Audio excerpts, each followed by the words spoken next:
I went to a dedication yesterday. Oh, that's right. Yeah, and it was really interesting. I got a friend of mine. His name's Henry. His mate and lover's name was Randy. They've known each other since 1979. They were along for a long period of time. Good friends of mine. Just great souls. Do a lot of things for charity. They've helped us out with the Bright House Foundation. They're wonderful. Randy passed away a few months ago, almost probably about a year ago. And so I was asked, along with my kids, after we went to Mass yesterday, if we would stop by the Avondale Methodist Church for a dedication of the gardens. They have gardens. There were 2 other people that were dedicated as well. And I want to give kudos. It was one of those heartwarming, life-changing moments for me for a couple reasons. First of all, Henry got up and spoke about his lover for about, I don't know, half an hour, 45 minutes. And, you know, we've been to enough funerals and dedications, and you try to pick all the wonderful things about a particular individual, and you leave the other crap behind. Henry was really good because most of the people there knew Randy. Okay. They knew of him. And so there was nothing he really needed to say, but he shared some very intimate and intricate stories about Randy's life and some of the struggles that he went through later on in his life. That was probably one of the most fulfilling prophecies I could see in anyone's life. He really left. It was beautifully written. It was well done. And he talked about it all. And you don't normally hear that, certainly at a funeral. Now, he has passed away a few months ago, so there's been a little bit of a healing effort. He talked about their lives being a roller coaster and that the roller coaster ride's over and that he would love to get back on a roller coaster, but he just can't. And it was heart-wrenching, but it was so beautifully done. And I know he watches the show. It was just a beautiful thing. And so I'm there, and there was a strong gust of wind. There was a big, beautiful bouquet of flowers on this pedestal as you walked in. It was outside. We were outside, okay? And so the flowers fall over, and the vase was some type of copper or something, so it didn't break, but the flowers went on the ground. And I was there with my kids, and we were standing behind the group because we got there a little late because we had already gone to church. So I walked over to put the flowers back in the vase and put it back up, and I was going to just leave it on the ground. And I look up, and I saw a woman that I had dated before I had dated my now ex-wife. And it was just one of those moments where it was kind of like I looked up, and I was like, hey. You hadn't seen her since. No. It was kind of cool. Did you know that she was friends with? Yeah, she actually introduced me to those 2 guys. And I think Did your eyes meet? They did, and then I started looking at fingers. It's like, was it a moment? Like, I don't mean like in love moment, but was it like? So here's what I want to know, because I'm all into this. Let me just back it up a little bit. Hold your thought. Yeah. When you go through a divorce, you start thinking about all your previous love lives. That's why I was asking you. Yes. And I can think of about 3 or 4 where I really screwed up. That's why I was asking you. And I thought, I was young and stupid, and I was a guy. And I'm thinking, boy, and when you're going through a troubled marriage, you'll always fantasize about what would have happened if I'd stayed with this girl instead of what might have been. What might have been, right? And so she's one of my what might have been girls. And I've thought about it, and I was like, but, it's been 20 years, so you don't know what the hell happened. I think there's love songs about this. I know, right?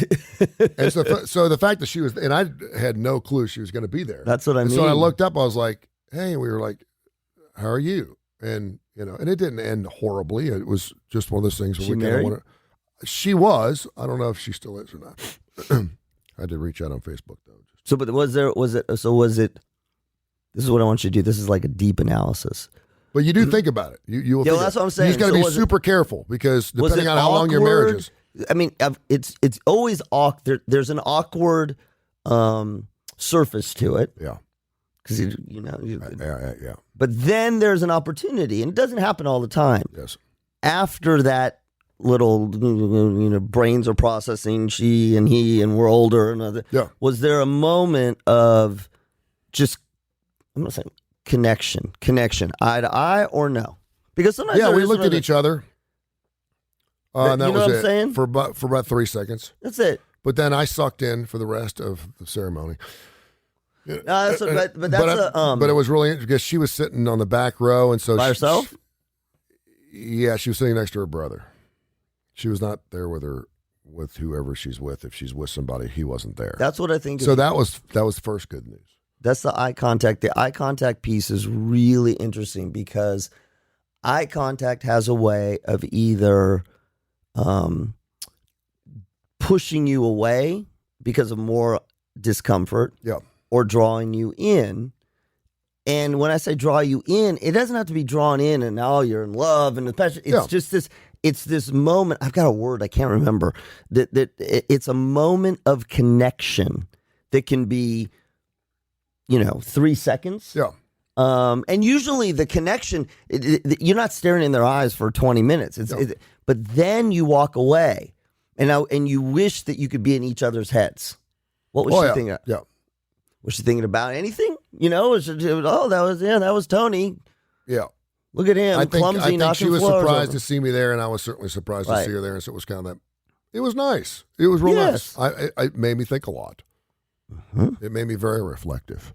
Well, you were because also we you were always also talk at a funeral in a church. Well, I know, and the service was going on, and Everybody's and crying she was anyway. sitting there, so I could look at her. Yes. During this, but she couldn't look at me because she would have to turn back. Yeah. So I was in a pretty good catbird seat. But you were with your kids, though. I Yeah, okay, was. that kind of. Yeah. I mean, it just makes it harder. It just makes it harder psychologically to lose yourself completely in that one. You could lose yourself in the wonderful memorial that he was doing. Yeah. It's really interesting, though, because when you break up with somebody, we've talked about this on our show a million times. When you break up with somebody and then you get back with them a week later, 6 weeks later, 6 months later, you only remember the good things. And then you go out with them a couple of times, you're like, now it's more than that. I remember that. But when it's been 20 years, That's super hard. all I think about is movies. Yeah. That's You right. run into that old lover that you haven't seen in a long Right. time. Things have changed. They've gotten That's married. right. They've had kids. They've had death. She They've might had have married an tragedy. architect. Yeah, and doing fine. And you're like, and it's a rom com. It's a rom com, man. You're playing in a 'Cause band I'm in a hotel, and you're doing really well. And I've got this business in my basement now. Right.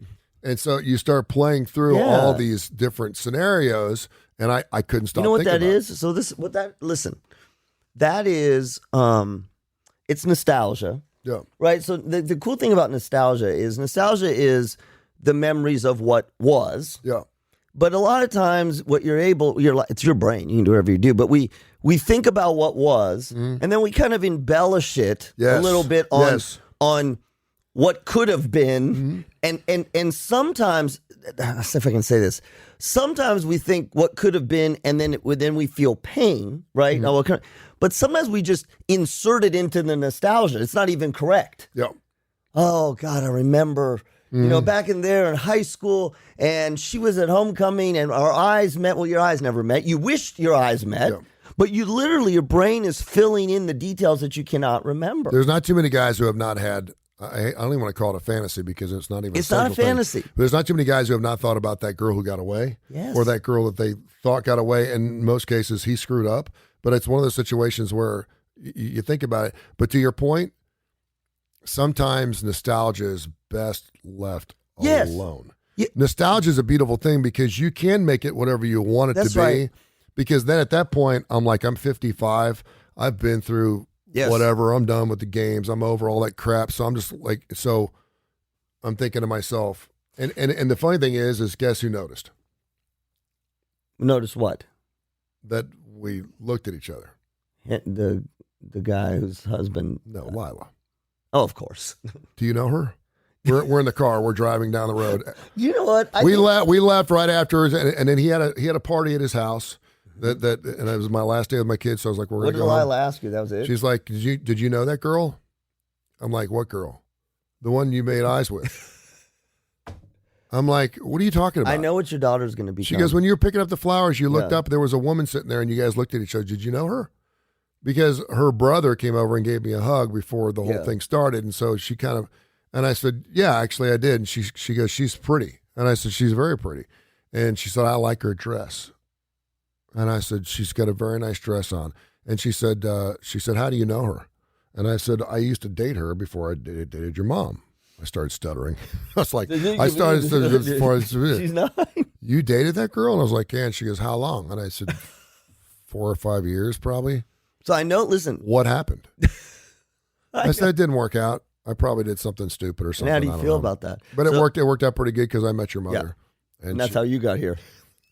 So I know what your daughter's. And that really made me nostalgic. Listen, I have career options for your daughter. So I want you to go home afterwards. After this is done, I want you to tell Lila.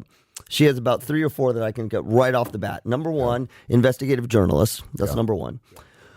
Number 2, homicide detective. Yeah. Okay. Number 3, some sort of lawyer, right? Some sort of trial lawyer. And then number 4, psychologist. She could she's 9, dude. She has got a sense of investigation and observation. Yes. Any of those. She's very observant. I'm telling you. There's nothing I can do around her. She's 9. She senses everything I sense. It's the most amazing thing. You're going to have to be so careful. Like, even when I'm faking it, she can tell. That's what I mean. You're going to have to be so careful as you move through this next phase in your life. Because she's going to call you out on everything. And I don't mean call you out, but like, it's not a moral compass. She's like your reality compass. Like, she is, yeah. You know what I mean? It's not moral. She needs her own show. Can you wake her up? Oh, she's at school. Damn it. Remember Sleepless in Seattle? Yes, I do. Where the father goes to the kid and he's like, what do you think? Yeah. Like her?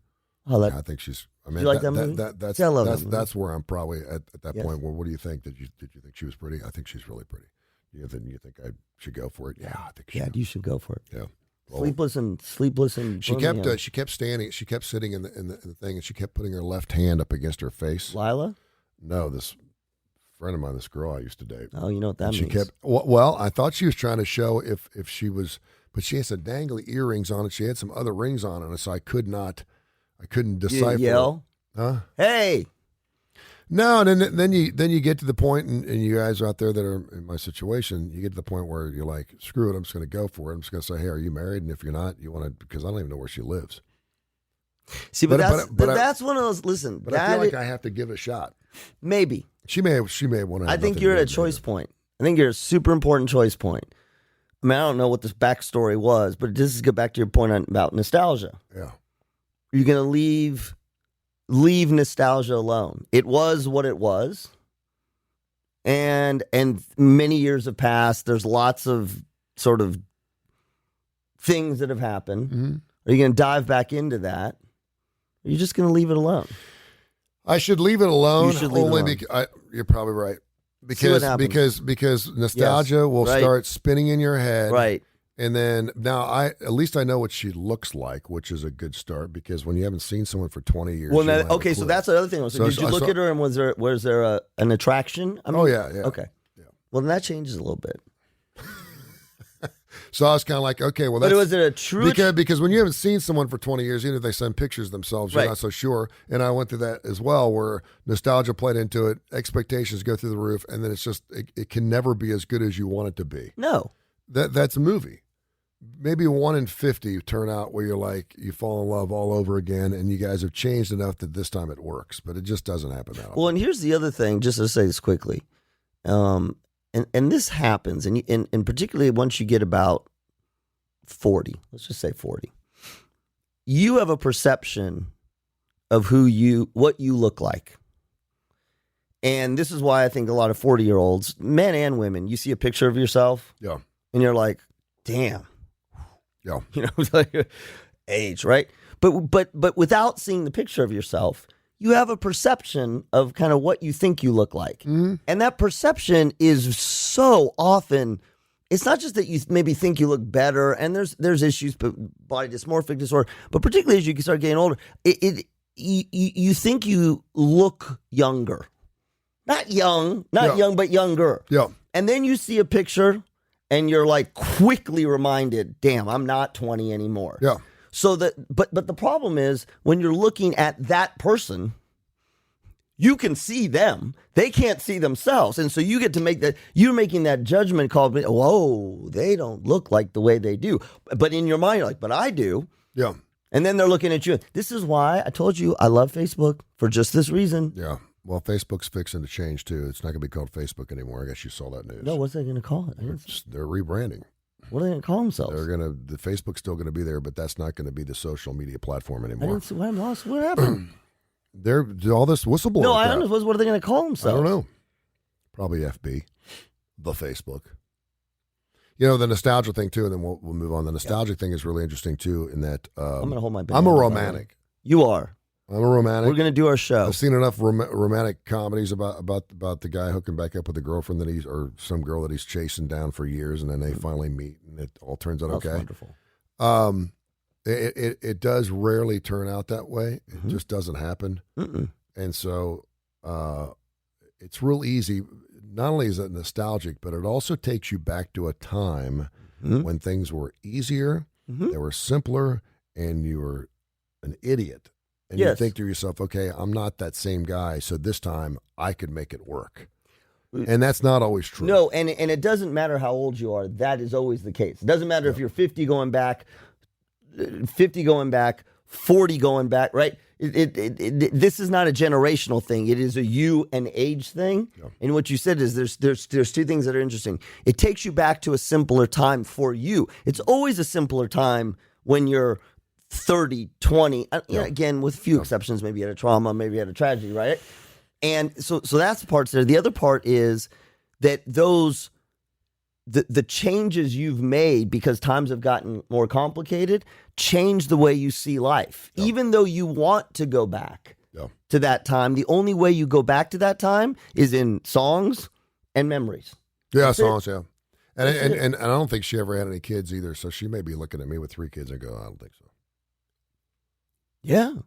She may go, whoa. But you never know. This is one of those ones where you just... Because my kids were very well kept. You need to let karma just kind of play itself out. I put myself out there. I let her know I was out there. What do you mean? I Facebooked. Oh, you did? Okay. See? Said, hey, you know what I said? I said, you look great. Yes. It was great to see you.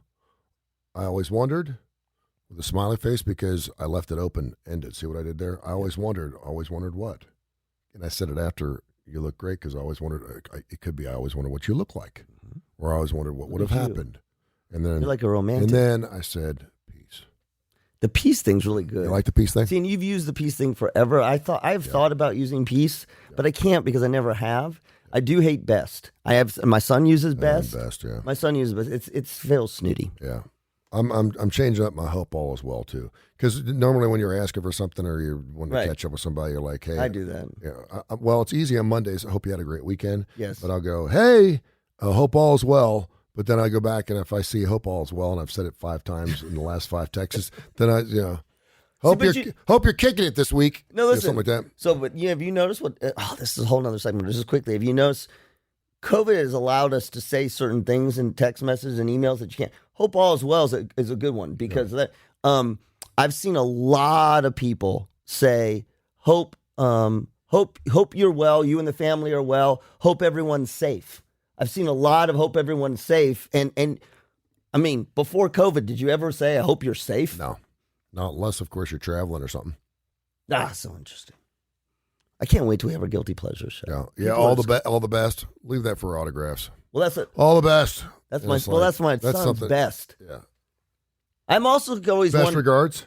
No, he doesn't. He just says best. But now he's in England, so it's okay because it feels a little bit. Not even all the best, just best. Best is well, thing. I kind of like that. It's one word, best, because it means the best, whatever you want it to be.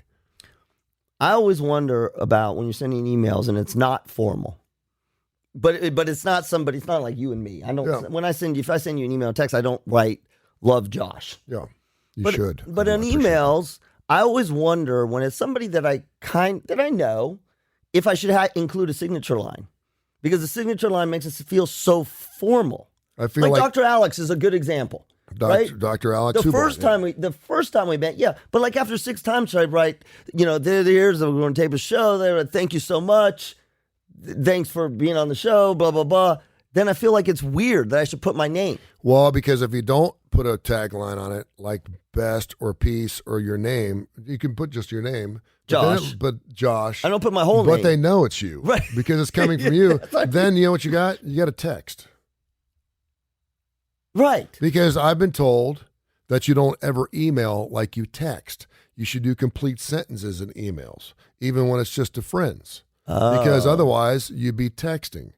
So, and I know some people like emails instead of text, and some people like text. I hate emails. You know how I am about emails because it's much easier just to pick my phone up, and I know they're going to see those. And I know some people don't check emails for days, like me. So I'm like, if you want to get in touch with me, you know how to get in touch with me. It happened last week. I'm like, dude, just text me. Tell me you need me. I'm ready to go. They're Facebooking me. They're sending me emails. I'm like, it was on a Friday, and then Monday I lost business. I'm like, well, Tony, what you really need to do is you need to check your email. I hate emails. You got to check your email. In between that and Best Buy and World Market and all the other crap I get, I got to find your email with no peace or no nothing. Hey, got your email. I go, well, just text me. I mean, I'm right here. I live across the street. You need every day, you need to check your email. You need to check your Facebook Messenger. You need to check your Instagram. Do you know how primitive email is now? We need to get rid of email. I'll email you. No, you won't. Text you can't.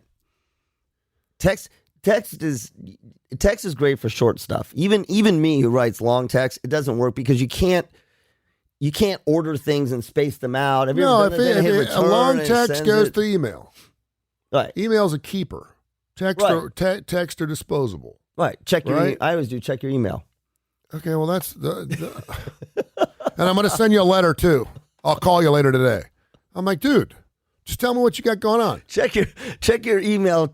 I don't understand why we even have email.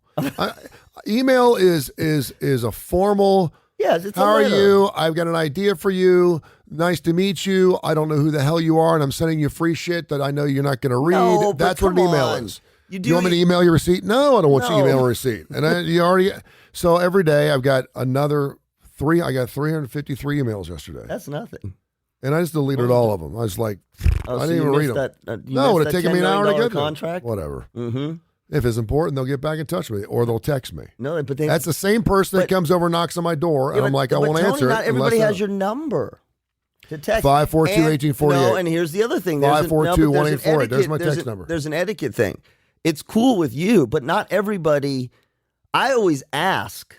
So someone will have a text in their email. They'll have their cell phone number.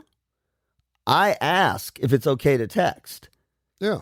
I don't just text. I mean, it's there. I could just text them. But in the email, I will say, is it, which is easier for you, text or email? Yeah. That's an etiquette thing. Does text get in there? Everybody gets every text they ever get. Yeah, but it's invasive. Do you see what I'm saying? Text is more invasive. It is if you don't know. I would say if you just meet a business person, texting's probably not the way to go. You email and then you text. Right, which is you ask. Yes. Exactly, right?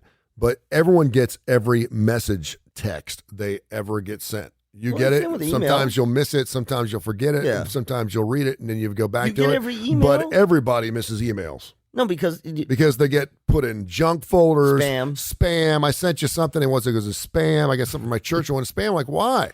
I missed it because it went in my spam folder. I don't look at my junk folder. You got to check that every. You got to check your spam, junk, trash, inbox, promotions. Or just pick up the damn phone and call me. Nobody calls anyone. No one talks to anyone. I don't answer phone numbers. I don't recognize anyone. Now you sound like an old man.